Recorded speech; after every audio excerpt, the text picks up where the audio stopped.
আউযুবিল্লাহি মিনাশ শাইতানির রাজিম বিসমিল্লাহির রহমানির রহিম। সম্মানিত দর্শক বন্ধুরা, আসসালামু আলাইকুম। আশা করি মহান আল্লাহর ইচ্ছায় আপনারা সবাই ভালো আছেন। আলহামদুলিল্লাহ, আমিও ভালো আছি। আমি মোহাম্মদ জুয়েল মোল্লা, আমার ইউটিউব চ্যানেলের পক্ষ থেকে আপনাদের সবাইকে জানাই আন্তরিক শুভেচ্ছা, অভিনন্দন। আজ আমি আপনাদের সামনে একটা অত্যন্ত মূল্যবান এবং গুরুত্বপূর্ণ বিষয়ে আলোচনা নিয়ে উপস্থিত হয়েছি।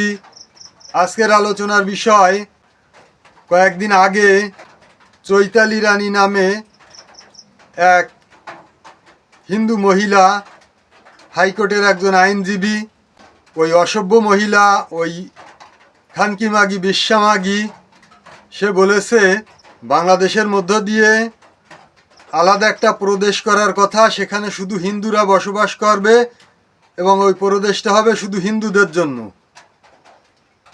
তাও এটা করবে সে বিদেশিদের সহযোগিতা নিয়ে। তার এ বক্তব্য সম্পূর্ণ দেশ বিরোধী, এদেশের স্বাধীনতা সার্বভৌমত্ব বিরোধী। এই কথা বলার পরে তার বিরুদ্ধে মামলা হয়েছে, দেশদ্রোহী মামলা। এখনো পর্যন্ত সরকার তাকে গ্রেপ্তার করেনি। জনগণ জানতে চায় এখনো পর্যন্ত তাকে কেন গ্রেপ্তার করা হলো না, কার স্বার্থে, কিসের স্বার্থে। আর এই বর্তমান সরকারের যে স্বরাষ্ট্রমন্ত্রী সালাউদ্দিন, সে এক ইন্ডিয়ান দালাল, রয়্যাল এজেন্ট, আর চৈতালিও ইন্ডিয়ান দালাল, রয়্যাল এজেন্ট।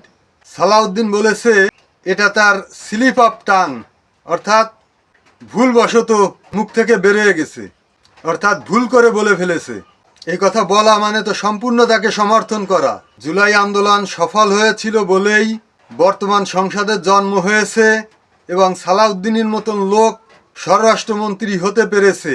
জুলাই বিপ্লবের যে চাওয়া পাওয়া ছিল, লক্ষ্য ছিল, সেখান থেকে যদি সরকার সরে আসে বা জুলাই বিপ্লবকে যদি গুরুত্ব না দেয়, তাহলে পরবর্তীতে এর ফলাফল যে খুব একটা ভালো হবে বলে আমার মনে হয় না।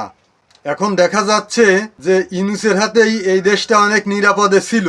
বর্তমানে বাংলাদেশে যদি ইউনূস ক্ষমতায় থাকতো, এটা যদি ইউনূসের শাসনামলে হতো, তাহলে জুলাই যোদ্ধারা ওই চৈতালিকে পুলিশ গ্রেপ্তার না করলেও ধরে পাছার পরে পিটাতে পেটাতে থানায় নিয়ে যেত, নিয়ে পুলিশের কাছে হ্যান্ড ওভার করতো। তখন পুলিশের একটা ওয়ারেন্টের আসামি ধরে কোর্টে চালান দেওয়া ছাড়া কোনো উপায় ছিল না। আর জুলাই যোদ্ধাদেরকে বলতে চাই, বাংলাদেশ নিয়ে যারা ষড়যন্ত্র করছে, ওই হরিদাস এবং চৈতালি রানী, এদেরকে যেখানে পাবেন সেখানেই এদেরকে ধরে গণধোলাই দেবেন। যেহেতু এদের নামে মামলা হয়েছে, গণধোলাই দিয়ে পুলিশের কাছে হ্যান্ড ওভার করবেন। হরিদাসের নামে হয়তো মামলা হয়নি, হরিদাসকে গণধোলাই দিয়ে ছেড়ে দেবেন, আর চৈতালিকে গণধোলাই দিয়ে পুলিশের হাতে তুলে দিবেন।